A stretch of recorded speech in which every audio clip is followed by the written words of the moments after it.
El día de hoy, entonces, amados, vamos a hallar acerca del ayuno que Dios aprueba. ¿Cuál es el ayuno que Dios aprueba? ¿Cuál es el ayuno que Dios busca? ¿Qué es lo que Dios busca de nosotros? ¿Qué busca a través del ayuno? ¿Qué provoca el ayuno? ¿Qué nos permite alcanzar el ayuno? ¿Para qué es el ayuno? ¿El ayuno es necesario en este tiempo? ¿Qué me permite a mí el ayuno, no? Mire, muchas cosas se han dicho acerca del ayuno. Y a decir verdad, todas las experiencias vividas por cada persona con respecto al ayuno tiene un ingrediente muy especial y personal. Cada persona que entre en ayuno tiene una experiencia muy personal diferente a la de otro. No hay una norma bíblica, solamente hay experiencias bíblicas. Hay lineamientos que nos llevan a ayunar, ¿no? La intimidad en cómo esa persona vivió dicha experiencia del ayuno le da un significado especial para ella, que la puede compartir, de hablar de ella, y muchos se pueden inspirar. Claro que sí, nos podemos inspirar. Del ayuno se han dicho muchas cosas que son ciertas, pero otras no, ¿no? La experiencia personal de cada persona que aporta, enriquece y anima a tener esta práctica espiritual, ¿cierto? Es sana, es saludable, pero no por eso se debe hacer una doctrina paralela con los testimonios, aunque estos sean verdaderos. No podemos hacer del ayuno un tema bíblico y centrarlo como una doctrina y como un dogma dentro de la iglesia. Los ayunos se hacen así. Hay un lineamiento, pero Dios nos va a ir encauzando, porque a cada persona que Dios encauzó en un ayuno, cada persona tuvo una experiencia y un sentir y un lineamiento diferente, o una razón diferente. Entonces, el ayuno es la abstinencia de alimentos, ¿no? Ya sea por razones religiosas, espirituales, o por falta de alimentos causados por una hambruna. El ayuno puede ser suscitado por muchas situaciones. Los ayunos, entonces, no proceden de una orden divina.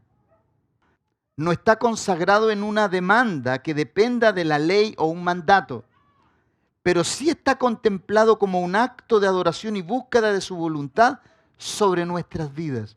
Si tú quieres ayunar, es sano, es saludable, enriquecedor, pero si no ayunas, no eres menos que otro. ¿Ok?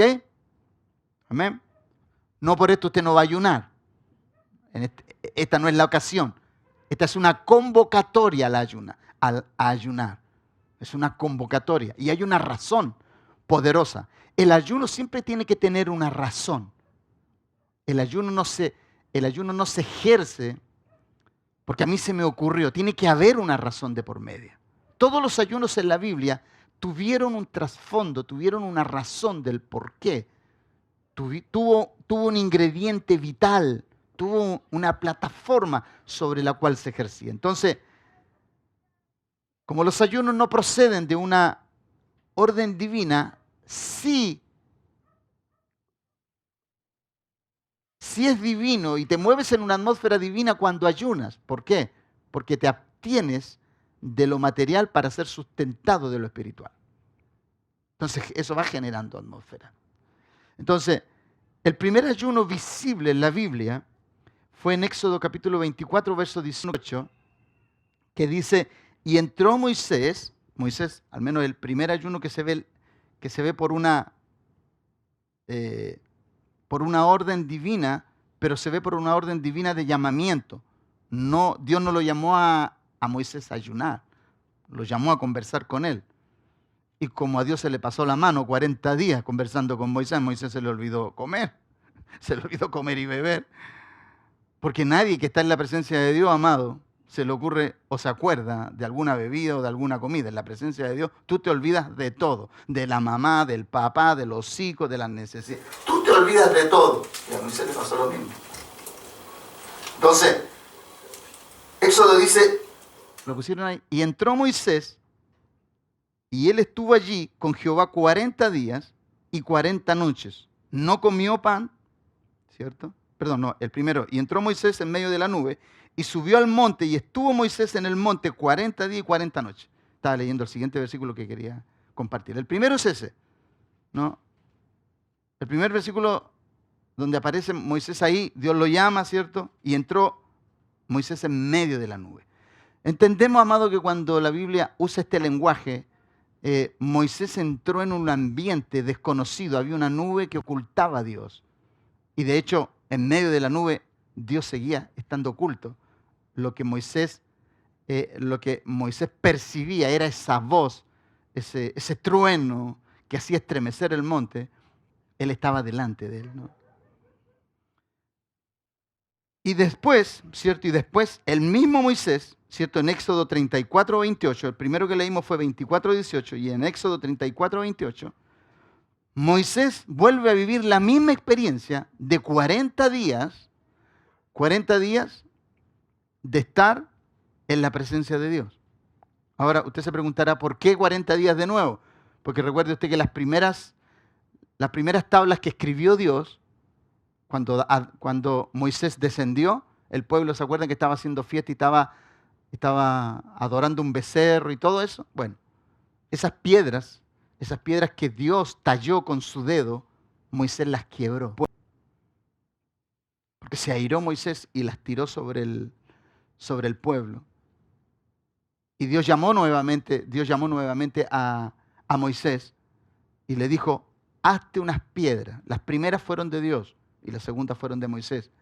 Por eso los mandamientos se llaman los mandamientos de Moisés, no los que les dio en primera instancia, sino que los que les dio en segunda instancia. Por eso los judíos son tan apegados a los mandamientos de Moisés. Entonces, y entró Moisés en medio de la nube y subió al monte y estuvo Moisés en el monte 40 días, el 24, 18, y el 34, 28 dice, y estuvo allí con Jehová Moisés 40 días y 40 noches, y no comió pan, ni bebió agua, y escribió en tablas las palabras del pacto, los 10 mandamientos. Entonces, cuando usted ve esto acá, quemado Moisés, tener que vivir, imagínense, en un lapso de muy poco tiempo, vivió 40 días, tuvo imagínense, 80 días, casi 2 meses casi 3 meses sin comer. Solamente Dios puede hacer posible algo así. Amén. Solo Dios nos puede hacer que se nos quite el hambre. Moisés, amado, no decidió ayunar. De hecho, Dios lo llama y él, aunque Moisés fue uno de los primeros que ayunó, no fue por decisión propia. Fue un llamado de Dios. Entonces, cada vez que el ayuno, Dios nos convoca a algo así, es Dios el que lo demanda. Lo demanda no directamente, sino que indirectamente porque Él provoca una necesidad para que haya de parte nuestra un quebrantamiento de búsqueda. De hecho, el ayuno tiene que ver con un quebrantamiento para buscar la voluntad de Dios. Yo recuerdo, hermano, una de las cosas que yo no le comentaba a usted, que cuando nosotros estábamos de novio con mi esposa, nosotros ayunamos muchas veces para saber la voluntad de Dios. ¿Te acuerdas, amor? Bueno, mi esposa quedó en los huesos, pesaba 42 kilos cuando nos casamos, imagínense. 42 kilos pesaba. Ustedes no creen, no se notaba que pesaba 42 kilos. Pero nosotros durante ese año ayunamos mucho, en verdad, orábamos mucho. Y usted sabe que yo por eso cuando alguien se quiere casar, yo nunca le he dicho que ayune, porque esa parte nunca se la compartí. Pero el día que usted quiera casarse, hermano, yo creo que sería bueno que usted contemplara un ayunito por ahí, ¿no? Porque eso le va a dar más claridad, más precisión en saber si en verdad está poniendo los ojos en la persona correcta. Porque un ayuno lo que provoca es precisión. Un ayuno provoca exactitud. Un ayuno provoca que usted tenga claridad en lo que quiere decidir. Por eso el ayuno Por eso el ayuno es un instrumento espiritual en las manos de aquellos que lo usan. Entonces, Moisés no decidió ayunar. Lo tuvo que hacer por causa de que Dios debía comunicarle sus propósitos, escritos en mandamientos. El tiempo, al parecer, ¿cierto?, no involucró un problema para Moisés, ya que de la forma que entró en la nube, donde Dios estaba escondido, de la misma forma salió sin daño ni sufrimiento alguno. Ahora, hay una diferencia entre la primera vez que Moisés entra a la presencia de Dios, entra a la nube, él sale, trae las tablas, pero la segunda vez que él entra y trae las tablas, hay una diferencia que a lo mejor usted no ha notado. La primera vez su rostro no salió resplandeciente.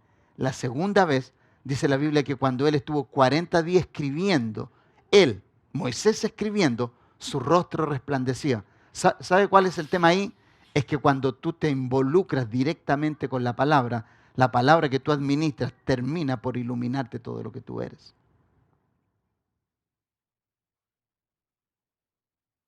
Note esa diferencia. Entonces, él salió impecable, salió igual. Lo único nomás que salió resplandeciente. Bueno, en la película Los 10 Mandamientos muestra que la segunda vez que sale con todo el pelo blanco. ¿Se acuerdan que entra con el pelo así medio cano, pero ya después sale con el pelo definitivamente blanco, blanco?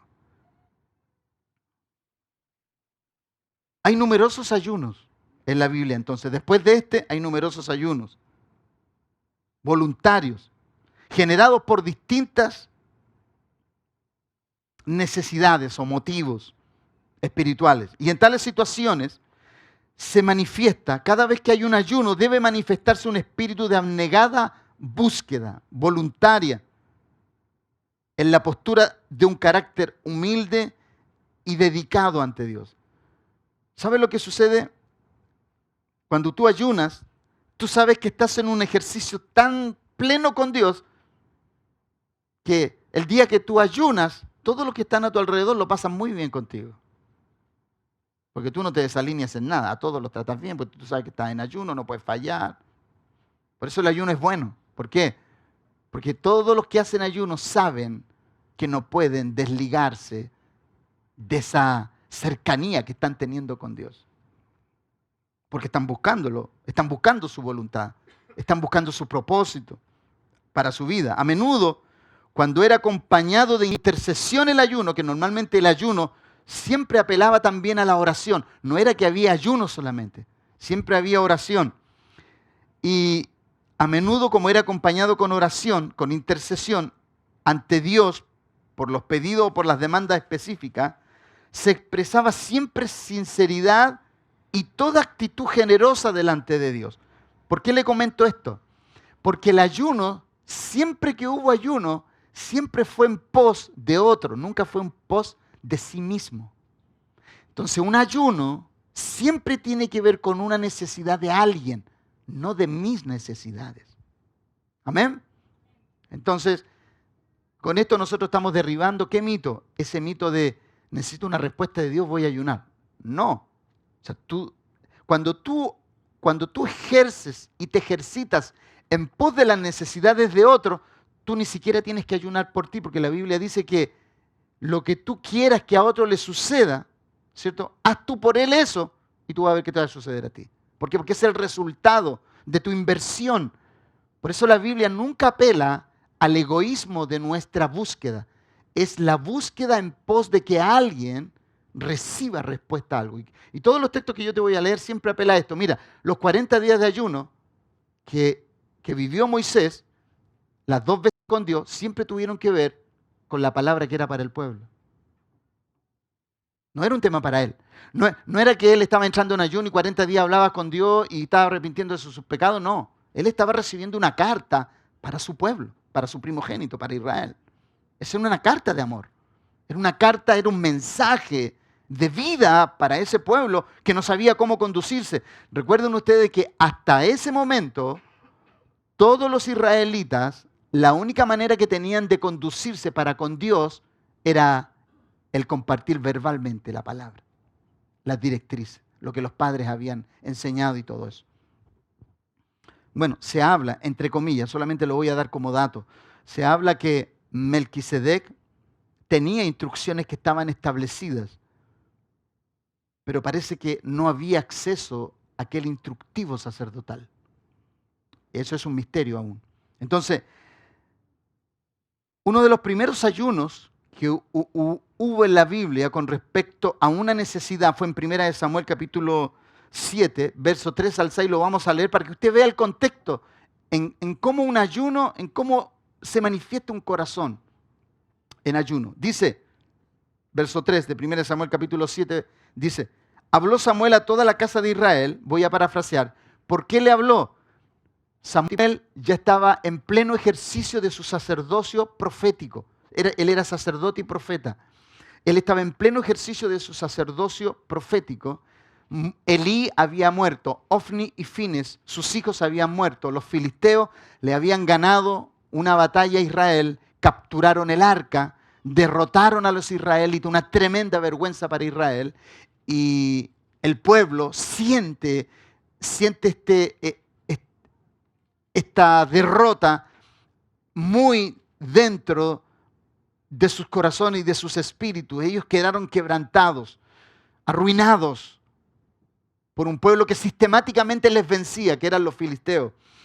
Y Samuel dice, habló Samuel a toda la congregación después que sucedió todas estas cosas, después de la humillación, de la muerte, de que tuvieron que arrancar como verdaderos cobardes porque Dios no estaba con ellos.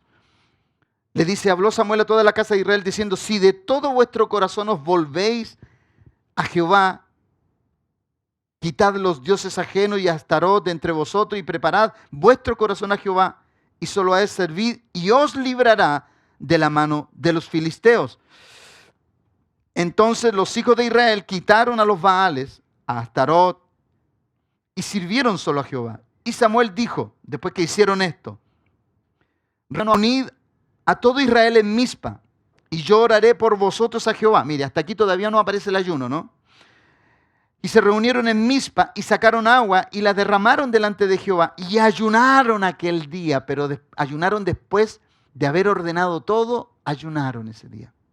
Después de que tuvieron claridad de lo que Dios les habló y todo eso, ayunaron aquel día y dijeron allí, contra Jehová hemos pecado. Y juzgó Samuel a los hijos de Israel en Mizpa. Israel, amado, el más grande dolor que Israel tenía era haber perdido el arca del pacto. ¿Se acuerda que el arca del pacto tenía, el arca del pacto tenía 3 testimonios? ¿Quién se acuerda cuáles eran los testimonios que tenía el arca del pacto? La vara de Aarón, el maná y las tablas. Ese era el arca del testimonio. ¿Y qué significaba el arca del testimonio? Significaban que habían 3 instrumentos, utensilios, que hablaban acerca de las proezas de Dios. La vara de Aarón, que había reverdecido, que no me cae la menor duda que todavía tenía el almendro, porque Dios es sobrenatural para poder mostrar el maná, que se supone que el maná debía, cuando pasaba un día, ese maná se debía podrir, el maná todavía permanecía ahí, y las tablas, o sea, esto era algo glorioso, amado. El arca del testimonio, cada vez que se abría, era ver un milagro. Imagínate cuántos cientos de años había estado ahí esa vara, ese maná, y el maná no se consumía, allí estaba, como testimonio de que Dios era real. Entonces lo que los hijos escuchaban de los padres, ellos podían decir, este es el maná que hace 600, 700 años atrás nuestros padres comieron en el desierto. Eso es testimonio. Entonces, ¿ellos qué hicieron? Ayunaron. ¿Y ayunaron por qué?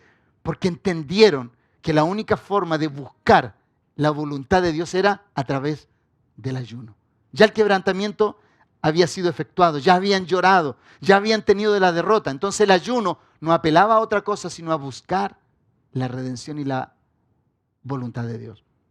Amén. Entonces, y cuando hablo de redención, es que Dios los salvara de los filisteos. A eso me refiero con que fueran redimidos de la derrota. Israel había perdido el arca.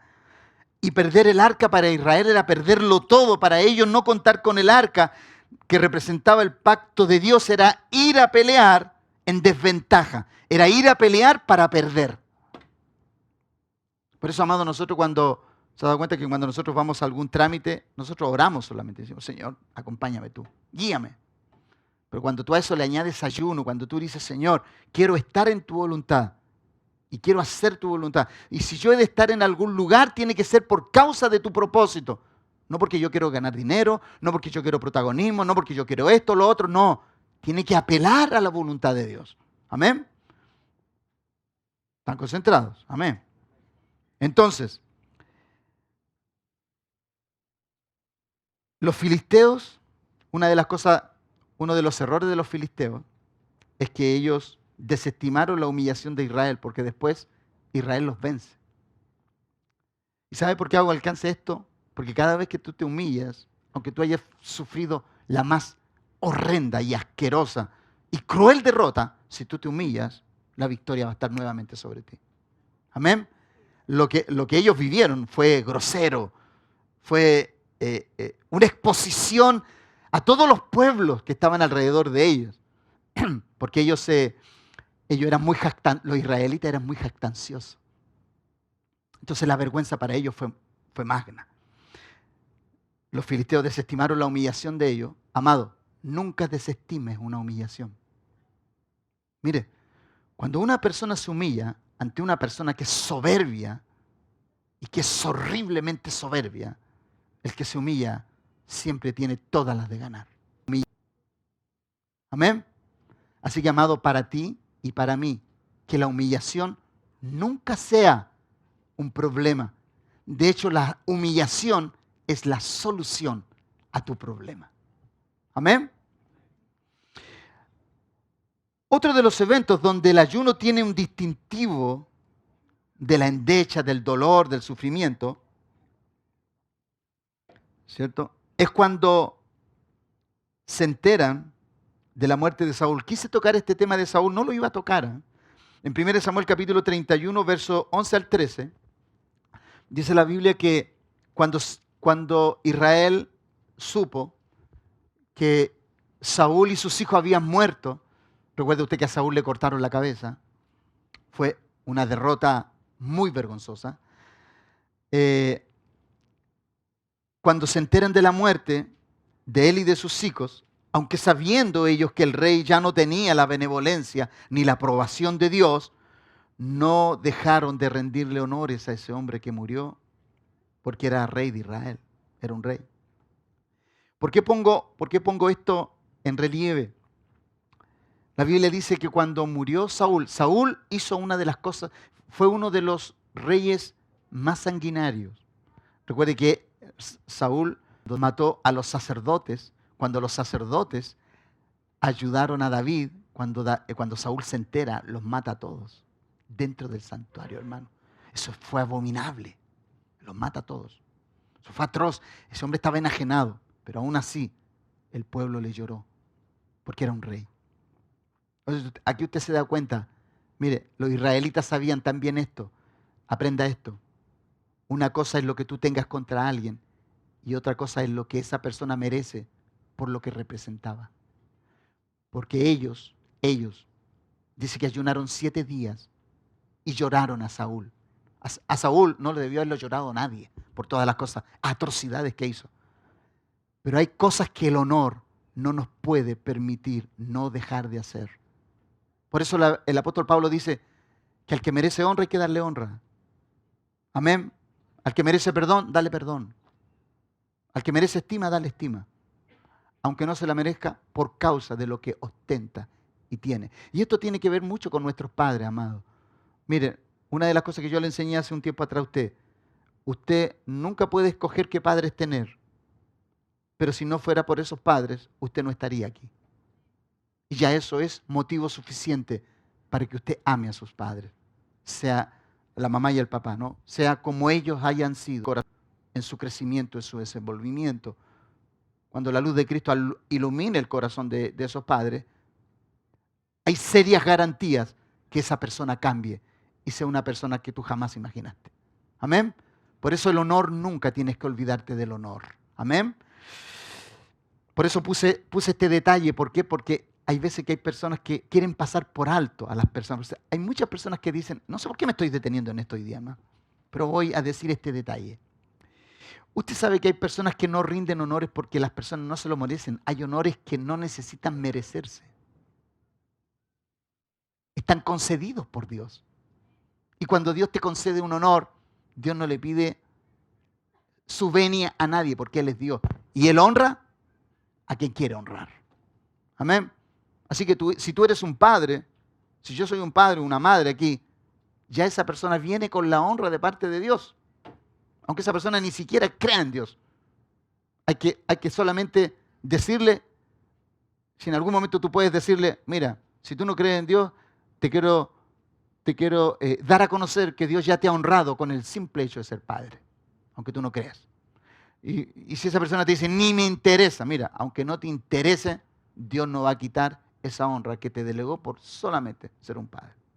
Amén. David,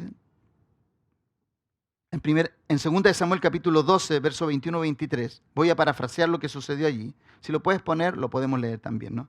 David también en 1 de Samuel capítulo 12, verso 21-23, ayunó mientras intercedía por la vida de su hijo. ¿Se acuerda el hijo que le dio Betsabé? Y ese hijo venía mal concebido, venía ilícitamente concebido. ¿Y qué es lo que hace David?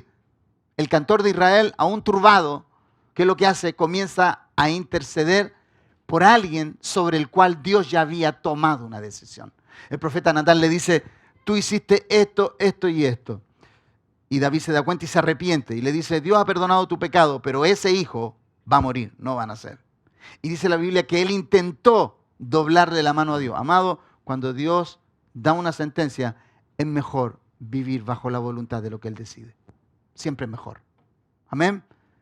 Bueno, la Biblia dice que aunque él ayunó, dice que ayunó varios días hasta que el niño murió. Y dice que los criados lo vieron y le decían, oye, ¿tú qué haces? Mientras el niño estaba ahí viviendo, tú ayunabas. ¿Qué saco si ya Dios no me respondió? El niño murió. No me escuchó Dios. Hay oraciones que aunque tú hagas ayuno, Dios no las va a escuchar. Porque lo que Dios decide, que está lejos de sus protocolos, Dios tomó una decisión, no hay ayuno que valga. Pero mira, te voy a mostrar la diferencia de cómo un ayuno y oración puede cambiar el dictamen, no de Dios, sino que esos dictámenes que la gente levanta en contra de ti. Daniel, en el capítulo 9, es muy largo de leer esto, ¿no? En Daniel capítulo 9, en el libro, aparece que Daniel ayuna por el fin de la cautividad. Daniel ya tenía varios años, ya su edad estaba avanzada, y él quería que su pueblo no se acostumbrara, aunque mucho pueblo se quedó en Babilonia, ¿cierto? Muchos se radicaron allí y muchos otros volvieron, pero hay otros que no quisieron volver. Y Daniel ora para que el pueblo vuelva a su tierra. Y él ora, y la Biblia habla de que él dice que cuando oró, ayunó y buscó el rostro de Dios y su voluntad para que Dios de alguna manera apurara este desenlace. Pero ya Dios había dicho que la cautividad iba a durar ¿cuántos años? 70 años. Y en el tiempo de Daniel ya se estaban cumpliendo los 70 años. ¿Y qué es lo que hacía Daniel? Oraba, Señor, como queriendo decir, Señor, se están cumpliendo los 70 años. Y tú eres un Dios que no miente ni se arrepiente de lo que ha dicho. Amén. Entonces Daniel oró con certidumbre, con certeza, con seguridad. Él sabía lo que estaba pidiendo. Nunca pidamos algo sobre lo cual no hay certeza. Eso sería lo más necio de parte nuestra. Daniel sabía. Entonces, tenemos otro personaje que es Esdras. Vaya ahí, por favor. Esdras, capítulo 8, verso 23. Esdras recibe la venia del rey para volver a Jerusalén. Y este texto lo quiero leer, ¿no? A ver si lo tienes ahí. Ayunamos pues y pedimos a nuestro Dios sobre esto. Y Él nos fue propicio. ¿Qué fue lo que pidió Esdras? Esdras lo único que pidió fue, ellos tenían que salir desde un lugar y llegar a Jerusalén. Y todo el lugar por donde ellos tenían que transitar, habían pueblos que aborrecían a Israel. Entonces, ¿qué fue lo que hizo Esdras? Esdras no le pidió ayuda al rey para que le acompañara. Usted puede leer el capítulo completo en casa. Sino que él dice, Señor, sé propicio y danos seguridad. ¿Qué fue lo que hizo Dios en medio de todo este suceso? Con todos aquellos que estaban en la cautividad, ¿cierto? Ellos ayunaron para que su retorno fuera seguro a Jerusalén, en paz de todos sus enemigos. Dios proveyó seguridad, protección. Ningún pueblo se levantó. En medio de todos esos cientos y miles de kilómetros que ellos avanzaron, ellos pasaron con forma invisible de ese lugar. ¿Qué nos enseña esto, amado? Hay un texto en la Biblia que dice, que no lo traje, pero recién se me vino a la mente, que Dios no necesita ejércitos para poder darte una victoria. Él es tu ejército. Amén. La Biblia dice que Él es el poderoso de Israel. Dice que Él es Jehová de los ejércitos. No de los ejércitos visibles, de los invisibles, aquellos que pueden ver en lo invisible como lo vio Eliseo. Esdras, cuando hace esta mención Esdras, amado, tú estás viendo un hombre que sale de la cautividad y él sabe que el camino de retorno a Jerusalén es un camino incierto. ¿Cuántos de nosotros hemos tenido que muchas veces tomar caminos que son inciertos, que no vemos nada, pero que sabemos que tenemos que tomar la decisión? Amén. Así, cuando tú tienes seguridad, Esdras tenía esta seguridad. Si había algo que Esdras sabía, era que el pueblo tenía que retornar a Jerusalén. Y para eso tú no necesitas que Dios te revele algo. Dios sabía que su pueblo tenía que volver. 70 años duraba la cautividad. Amén. Entonces, Nehemías es otro. En el capítulo 1, vaya ahí por favor. Nehemías en el capítulo 1, vamos a leer 4 versos.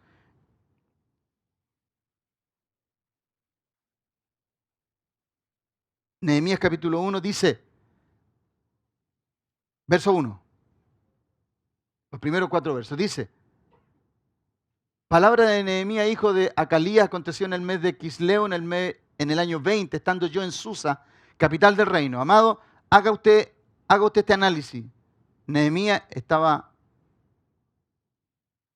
en el palacio del rey, él era el copero, él estaba bien, enriquecido, estaba adornado de todo, no le faltaba nada, no tenía necesidad de nada, absolutamente nada. Y dice que vino Anani, uno de mis hermanos, dice, con algunos varones de Judá, y les pregunté por los judíos que habían escapado, que habían quedado de la cautividad, y por Jerusalén. Nehemías hace la pregunta, una pregunta de rigor. Es como esa pregunta, ¿se ha dado cuenta de esa pregunta que usted de pronto le hace a las personas? Oye, ¿cómo está el tal? Bueno, ahí está más o menos, está bien.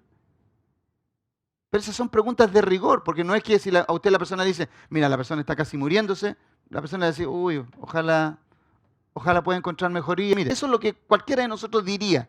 Nehemías mantuvo una actitud totalmente diferente y él dice, mire, y me dijeron, el remanente, los que quedaron de la cautividad allí en la provincia están en gran mal y afrenta, y el muro de Jerusalén derribado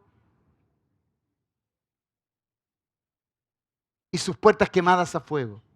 El 4, y aquí es donde, cuando oí estas palabras me senté y lloré e hice duelo por algunos días y ayuné y oré delante del Dios de los cielos. Pregunta, ¿el ayuno apelaba a su necesidad o a la necesidad de otro? Ok. Estos son los ayunos. Estos son los ayunos que honran a Dios. Estos son los ayunos que brotan de corazones donde la necesidad no está radicada en este lado, sino que está allá al otro lado. Nehemías es ese tipo de varones, ese tipo de hombre, al igual que Esther, ¿no? De la misma forma que Esther. Entonces, cuando tú ves aquí Nehemías, tú ves que hay un lineamiento de parte de él, ¿no? Tiene el distintivo de la empatía con el que estaba esclavo y destruido, con los moradores de Jerusalén. Cuando él se entera de la condición de sus hermanos, no puede sino llorar, ayunar. ¿Y para qué ayuna? Para saber lo que tiene que hacer. Porque el ayuno tiene que ver con que Dios te dé iluminación, que te dé una directriz para saber qué hacer. El ayuno y la oración siempre tenía que ver con tomar decisiones. Siempre el ayuno y la oración en este contexto tiene que ver con saber qué decisión tomar. Y después de este evento, lo voy a parafrasear, el siguiente capítulo, en el capítulo 2, dice la Biblia que Nehemías viene delante de Artajerjes, el rey, y dice que el rey lo nota que está medio pálido, que está medio complicado. Y el rey le dice, ¿qué te sucede? Amado, que un copero estuviera así era complicado. ¿Por qué? Porque usted sabe que los coperos existían antes del rey tomar cualquier vino, lo tomaba primero el copero.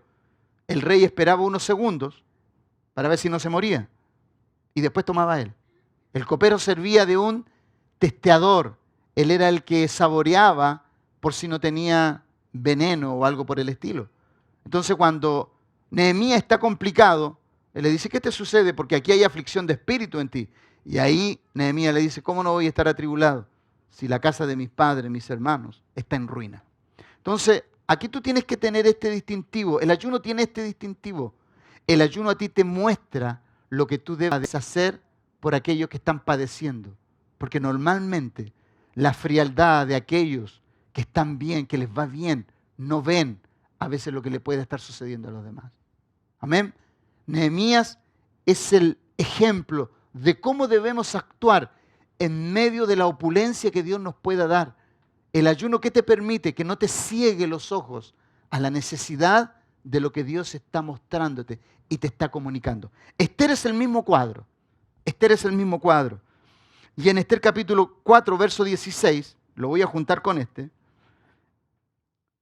Esther es otro instrumento que es usado en las manos de Dios para interceder por el pueblo, que está destinado a la destrucción. Recuerde usted que Esther, en este verso, en este capítulo, aquí a esta altura, ya todo Susa, toda la capital y todas las provincias, las 180 provincias que tenía la capital de Susa, o el imperio, sabían que había un mes en el cual había un dictamen para destruir a los judíos. Todos iban a morir, todo, absolutamente todo. Y Esther entra al palacio como un instrumento de Dios. Y aquí es donde entra la vida de Mardoqueo, ¿no? Instruyéndole y diciéndole, tú llegaste a este imperio, llegaste a este castillo donde vive el rey, tú llegaste por una causa y la causa es esta, porque hay un decreto en contra de los judíos. Y ahí es donde Mardoqueo le dice, no te olvides que tú eres judía.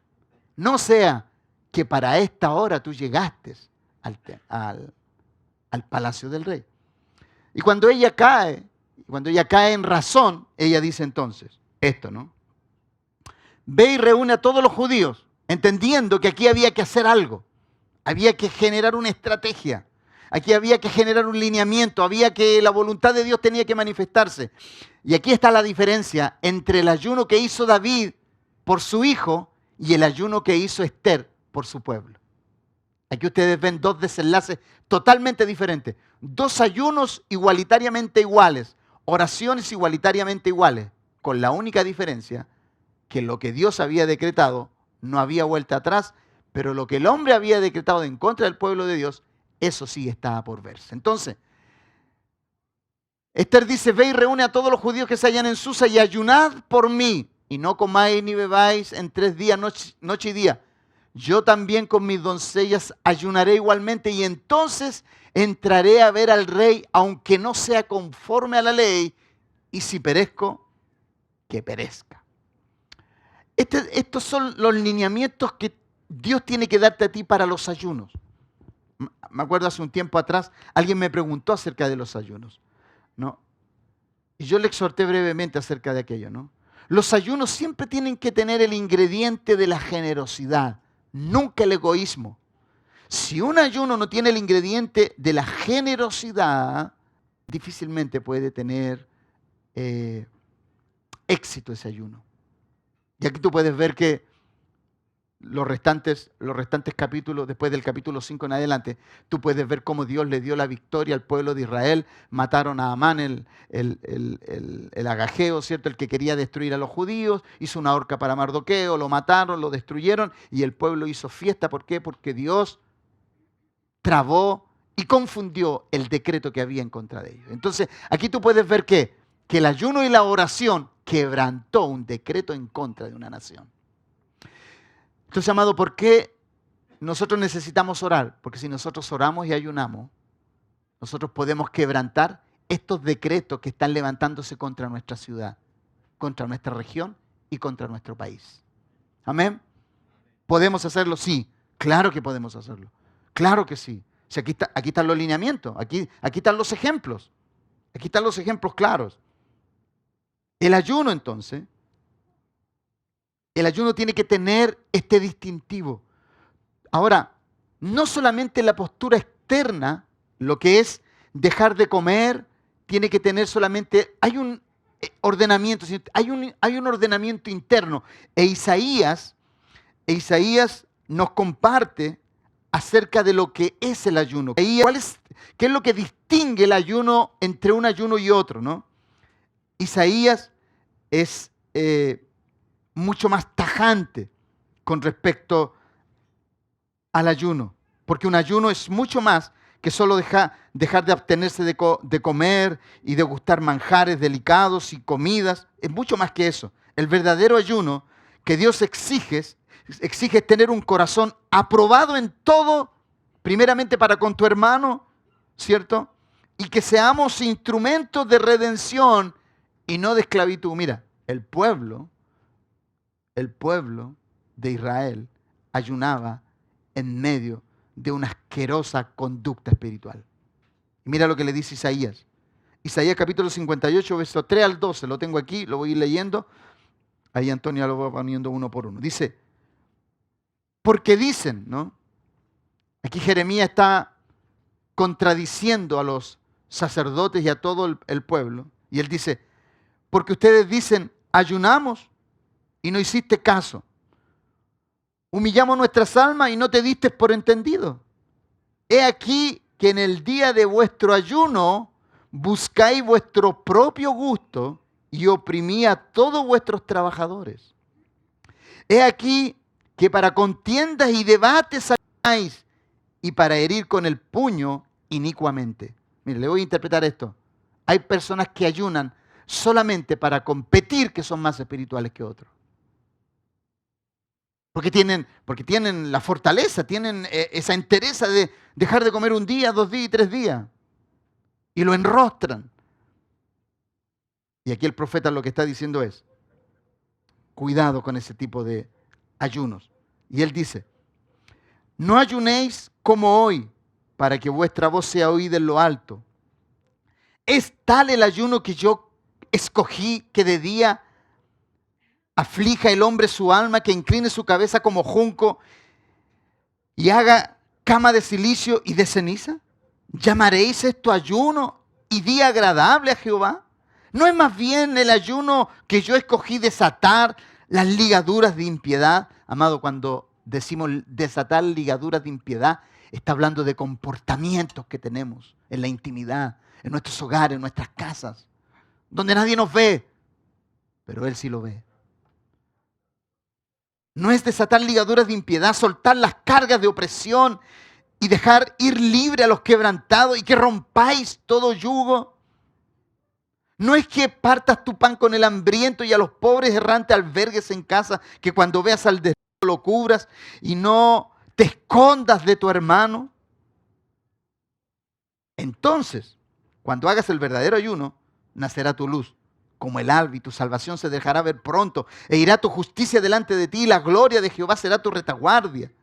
Entonces invocarás y te orará Jehová, clamará y dirá él, heme aquí, si quitares de en medio de ti el yugo y el dedo amenazador y el hablar vanidad, y si dieres tu pan al hambriento y saciares el alma afligida, en las tinieblas nacerá tu luz y la oscuridad será como el mediodía. Jehová te pastoreará siempre y en la sequía saciará tu alma y dará vigor a tus huesos. Serás como huerto de riego y como manantial de agua, cuyas aguas nunca faltan.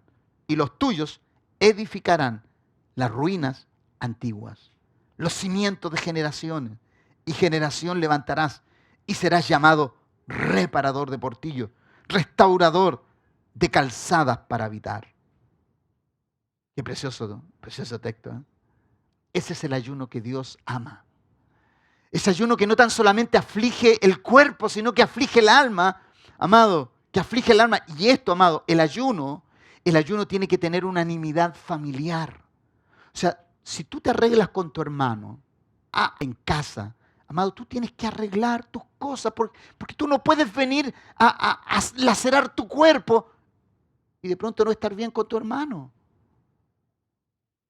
No, ese ayuno a Dios no le va a agradar. Tú puedes estar sin comida 10 días si tú quieres, pero ese no es el ayuno que Dios ama.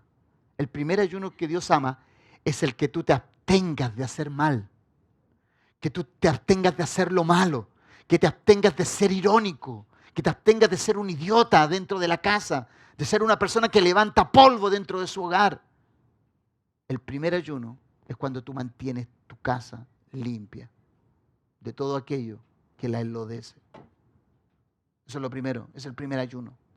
Y después si quieres añadirle que no quieres comer, excelente. Mejor todavía, ¿por qué? Porque no solamente sometiste tu espíritu a un ayuno de prácticas nocivas y dañinas y tóxicas, sino que también tu cuerpo lo estás sometiendo a la rigurosidad del sustento espiritual.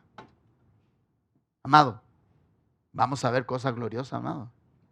Toma en serio esto. Toma en serio esto. Vamos a ver cosas gloriosas. Las vamos a ver. Si un ayuno trae cosas gloriosas. Alguno podría estar pensando aquí, voy a ayunar, pero si le pasa esto a esta persona, yo en verdad voy a creer que el ayuno funciona. Pon a prueba al Señor. Ponlo a prueba. Yo te desafío a que lo pongas a prueba. Ponlo a prueba. Y tú vas a ver cómo Dios responde. Ponlo a prueba. Pero recuerda, esto siempre tiene que ser en pos de alguien. Si hay alguien que te quita el sueño, si hay alguien que en verdad, más que quitarte el sueño, no te deja dormir, ayuna por esa persona. Que ella no sepa que tú lo estás haciendo. Ayuna por esa persona. Y tú vas a ver cuán libre eres tú primero. Porque el ayuno te va a hacer libre a ti primero. Y el efecto gratificante que se va a desatar sobre esa persona, que no tiene idea que tú estás haciendo eso por ella. Glorioso. Amén. Así que no le gustó mucho esa directriz, ¿no? Está sensible esa palabra. El verdadero ayuno entonces tiene que ver con el comportamiento que tenemos. Porque aún el ayuno en sí mismo es un beneficio personal. Los doctores, sobre todo hoy en día que se está hablando mucho del ayuno, no me acuerdo cuánto, el ayuno parcial, no sé cómo, intermitente. Veo que son conectados a las redes. El ayuno intermitente, todos quieren bajar de peso, todos quieren, ¿no? Eso es un beneficio propio, pero hay un beneficio mayor. Hay algo mucho más superlativo dentro de esto. El verdadero ayuno entonces tiene que ver con esto. Pero si el ayuno tiene el distintivo del egoísmo, con solo representar mis necesidades, no ha cumplido la ley espiritual que Dios dejó intrínsecamente ligada a este ejercicio espiritual. Dios rechaza un ayuno hecho sin los protocolos que bendicen y benefician a tu hermano, a tu casa, a tu linaje, tu nación, tu ciudad. Por eso leí todos estos textos, ¿no? De las ciudades donde ayunaban y por las causas por las cuales ellos ayunaban. Porque debe ir acompañado de misericordia y justicia hacia los demás. Dios rehúsa aceptar un ayuno que no esté acompañado de una reforma sustancial de la vida de la persona. O sea, si tú ayunas, pero no ha habido una reforma dentro de ti, algo que te ha reformado, que te ha vuelto a transformar definitivamente, ese ayuno va a tener ese ingrediente, ese olor gratificante. Amado, nuestro país tiene un distintivo. Nuestro país tiene el distintivo de que quiere que se le conceda todo sin sacrificio alguno. El ayuno no es un sacrificio. El ayuno es un acto de adoración y de honra a Dios para que Dios mueva su mano en pos de alguien. Siempre tiene ese distintivo. Mire, hay un puro texto en la Biblia que está en Joel capítulo 2, versos 2 y 13, Hay un puro texto donde Dios demanda ayuno y oración, una sola vez en la Biblia. Y Él dice de esta manera: por eso pues ahora, dice Jehová, convertíos a mí con todo vuestro corazón, con ayuno, lloro y lamento. Este es el único texto donde aparecen estas tres demandas de Dios. Y obviamente porque aquí el pueblo estaba, Dios estaba hablándole a Joel acerca de la cautividad, de cómo a Dios le dolió tener que usar la cautividad. Pero Dios, a los pueblos que sometieron a los israelitas, Dios les está diciendo: si ustedes no se arrepienten, ustedes van a ver lo que les va a venir por haber esclavizado a mi pueblo. Tú sabes, hermano, lo que le sucede a una persona que te ha dañado a ti, que se encuentre con Dios y que se encuentre que Dios sufrió por tu causa, por tu sufrimiento. A Dios le duele cuando nosotros sufrimos, amado. A Dios le duele. A Dios le duele. No es que cuando Dios va a rescatar a Israel, Egipto, y dice: y se acordó Dios de las promesas hechas y escuchó el clamor de su pueblo. Amado, nuestro sufrimiento Dios lo escucha. Él escucha nuestro clamor. Amado, en medio de millones de voces, Él tiene el poder de discernir la tuya, tu necesidad. Por eso Dios mandó a Moisés, ¿no? Ellos no tenían idea de que Dios en el desierto había preparado un hombre y había conversado con él cara a cara para ir a rescatarles. Joel: por eso pues ahora, dice Jehová, convertíos a mí con todo vuestro corazón, con ayuno, lloro y lamento, rasgad vuestro corazón y no vuestros vestidos. ¿Qué es lo que sucedía con el ayuno? El ayuno tenía la puesta en escena externa, y ayunaban y se tiraban ceniza y se rasgaban las vestiduras. Dios no quiere eso. Dios quiere que tú rasgues tu corazón. ¿Y sabes lo que implica rasgar el corazón? Es que tú lo abres y tú le digas, y si tienes algún conflicto con alguien, tú le digas: mira, yo te odiaba, yo te veía y me descomponías el día. Eso es lo que Dios quiere. Cuando dice rasga tu corazón, lo que Dios te está diciendo: mira, abre tu corazón esa persona. Yo te veía, pero yo te extiendo perdón, y perdóname a mí también por haber sentido eso. Porque aquí no se trata, porque hay algunos patudos que dicen: yo te suelto perdón.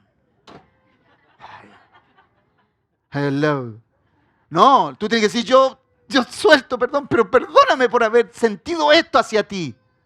Por haber sido tan bajo, tan baja de pensar esto acerca de ti. Por haberme hecho todas estas imaginaciones acerca de ti. Perdóname. Porque hay algunas personas, hermano, que son buenas para volar en la imaginación de alguien, ¿no? Es que yo pensaba que tú.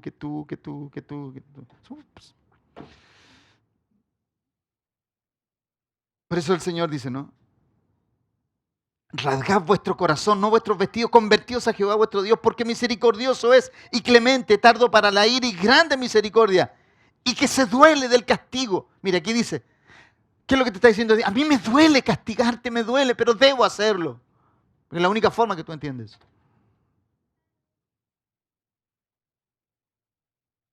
Tú sabes que el castigo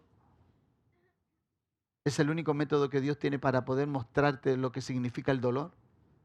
No hay otra forma. Sin castigo tú no puedes magnificar lo que significa el dolor.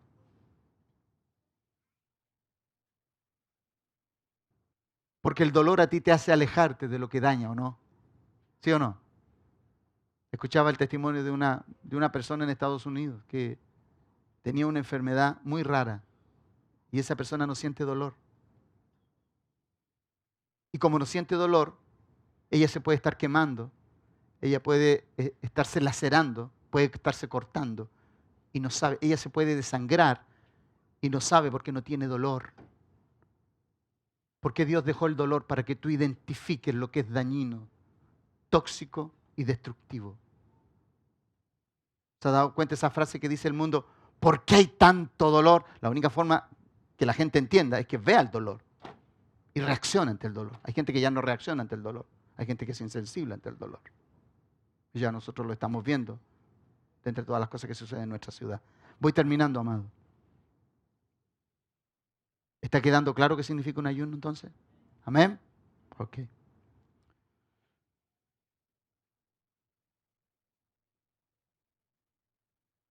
En el Nuevo Testamento, estuve leyendo solamente temas del Antiguo Testamento, ahora el Nuevo Testamento, 2 o 3 textos y terminamos. En el Nuevo Testamento no se exige el ayuno, aunque se recomienda como un ejercicio espiritual. El ayuno no determina madurez ni sabiduría. Es solo un acto de saber si el ayuno me prepara para ser más efectivo, eficaz en mi ejercicio y llamado a servir al Señor. Te vuelvo a repetir, el ayunar no determina madurez ni sabiduría.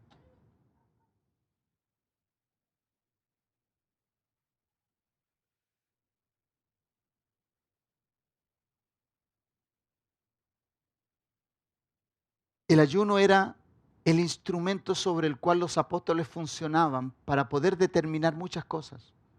Los apóstoles lo tomaron como una práctica continua, un ejercicio espiritual muy serio. Para ellos ayunar, orar y ayunar o ayunar y orar era muy serio porque de ello determinaban decisiones. Ellos a través de esto tomaban decisiones. Y mire lo que dice en Hechos capítulo 14, versos 22 y 23. ¿El 22? Pon el 22. Hechos 22 dice, confirmando los ánimos de los discípulos, exhortándoles a que permaneciesen en la fe y diciéndoles, es necesario que a través de muchas tribulaciones entremos en el reino de Dios. ¿Sabe cuándo el apóstol Pablo está diciendo esto? Cuando le apedrearon en Listra, ¿se acuerda? Que lo apedrearon en Listra, lo sacaron como muerto para afuera y el pobre, como era tan duro, volvió a entrar a Listra y siguió predicando y él decía, y no, es necesario que por muchos problemas, no, salió como muerto. Y después de que entró y siguieron predicando, mire lo que hace. Y constituyeron ancianos en cada iglesia y habiendo orado con ayuno, los encomendaron al Señor en quien habían creído. O sea, ellos para tomar una decisión de quién enviar, a quién escoger, el ayuno y la oración era determinante.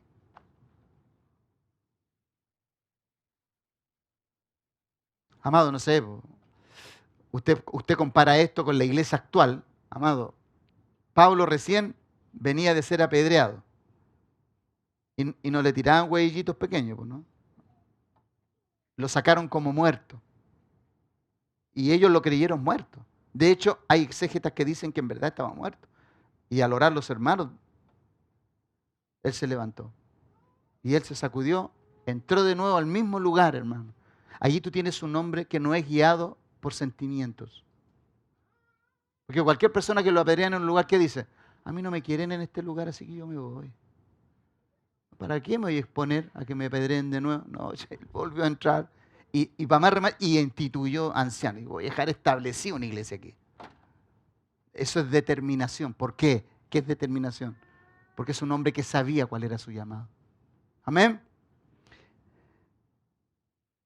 Cornelio es otro ejemplo. En Hechos capítulo 10, verso 1 al 4, dice, y constituyeron ancianos, dice en Hechos, pero Cornelio, que es un hombre que en su actuar busca la forma de ser preciso en lo que hace, porque no tan solo es generoso y de buen testimonio, él va más allá de un simple acto de caridad, ¿no? Cornelio es un ejemplo de un hombre que no tan solamente se conforma con hacer cosas externas, sino que prepara su espíritu para ver si aquello que está haciendo trae algo, él busca algo diferente.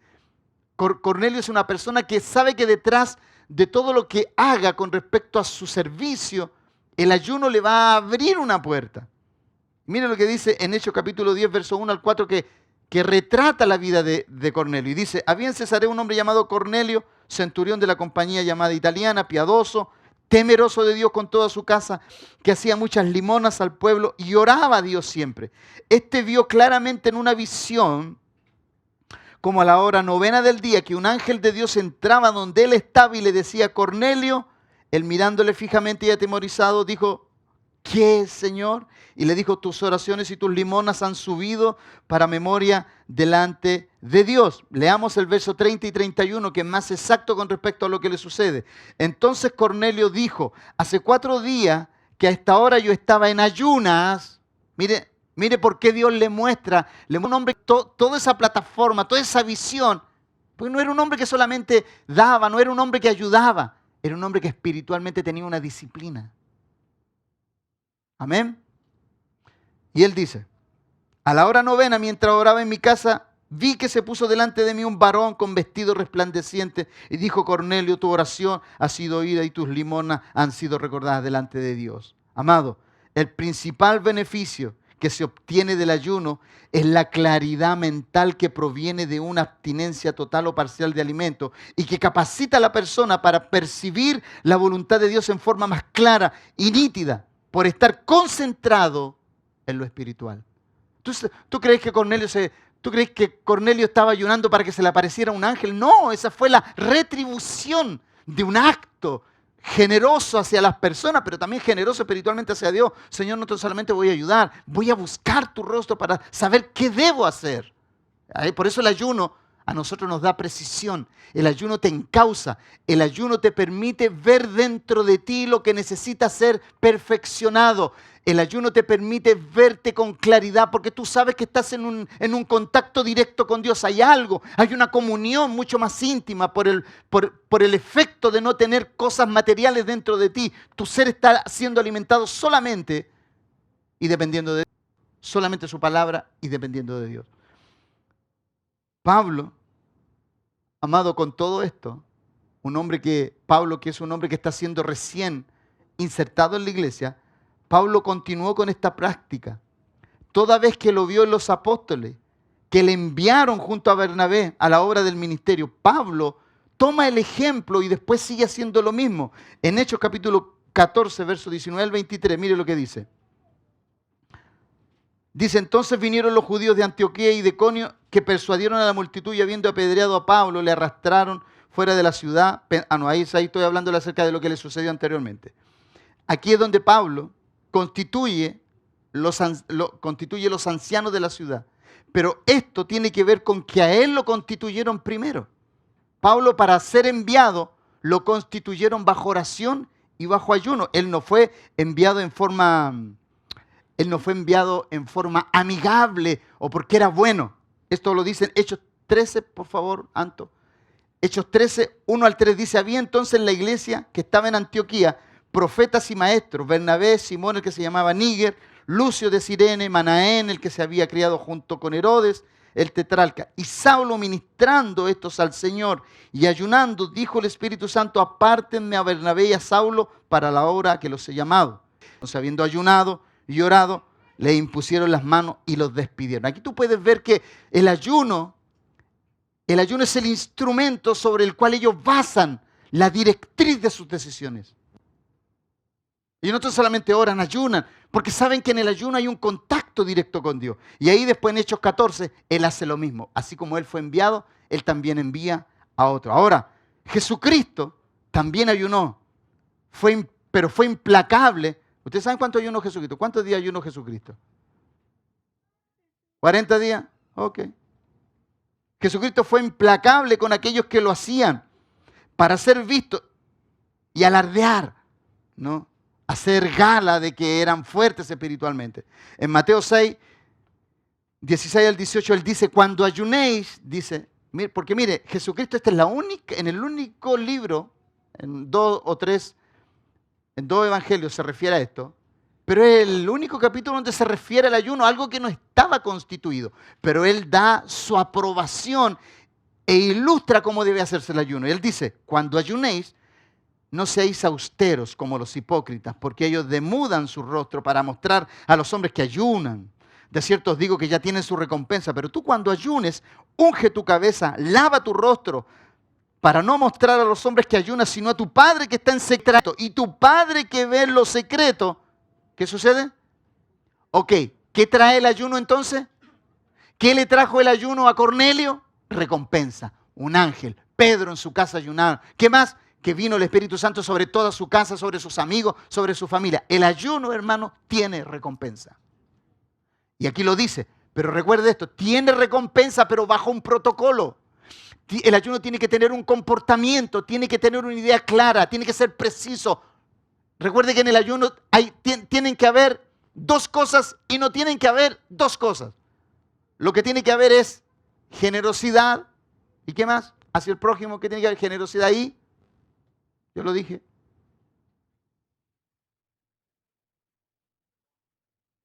¿Sí? También. Pero yo dije dos cosas. Generosidad y perdón, lo que dijo ahí Johnny. ¿Sabe por qué? Porque no puede haber un ayuno sin perdón.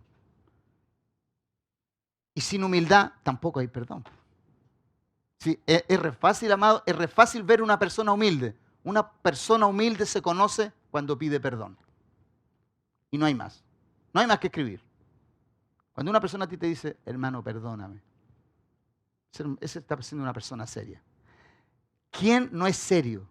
Cuando una persona te pide no y te dice, te pido perdón, pero tú tuviste la culpa, ¿eh? Porque tú me hiciste enojar. Ese perdón no sirve. Tíralo a la basura ese perdón. Ese no sirve. O sea, la persona que dice y que te culpa a ti y te pide perdón y además te pide... No, eso no es así. El perdón es perdón y no busca culpables. Busca su propia culpabilidad. Amén. Así que tenemos algunos días de aquí en adelante para el día primero llegar aquí bien alineadito. Resumiendo en todo esto, el ayuno es apropiado porque cuando no tenemos cómo hacer frente a los desafíos que Dios nos impone, recibimos la guianza divina en estos momentos de sacrificio y búsqueda de su voluntad. Cuando estamos en peligro injustamente, Dios nos da las estrategias para ser librados y vencedores por medio del ayuno. Ahí tú tienes Esther. El ayuno es un acto de humillación que debe exaltar su nombre, no negociar. Escuche bien esto. Mire lo que el Señor me instruye a mí. El ayuno es un acto de humillación que debe exaltar su nombre, no negociar una salida a nuestra necesidad. Cuidado con eso, amado. Cuidado, es muy delgada la línea. Es un acto de buscar la razón por la cual Dios nos concentra en ciertas situaciones y nos permite entenderlas por causa de que Él, en medio de esa situación, desea ser glorificado. Porque mira, cuando tú ves a Esther, solamente ver a Esther, ¿qué necesidad había de que este hombre destruyera a los judíos? ¿Qué era lo que Dios quería manifestar? Su gloria. ¿Y qué utilizó? La arrogancia de un hombre llamado, ¿cierto?, Amán, que le gustaba la pleitesía, que le gustaban los halagos. Y como los judíos no se doblaban ante nadie, porque ellos sabían que las rodillas y la humillación eran solamente para Dios, entonces a él no le gustó. Y él dijo, los voy a matar a todos. Por eso, amado, cuando una sentencia se levanta injustamente en contra de ti, la oración y el ayuno es nuestra arma más estratégica para derribar aquello que se ha levantado en nuestra contra. Amén.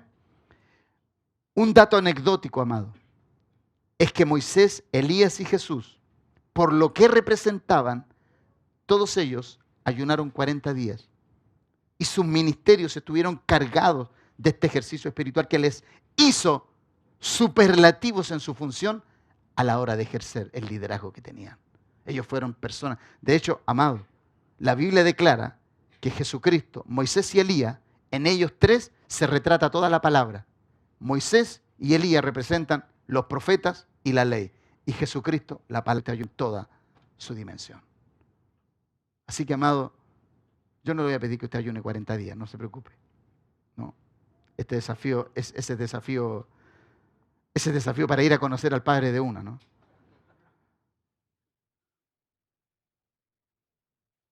Nuestro ayuno apela a orar por nuestra ciudad en este tiempo, nuestro país.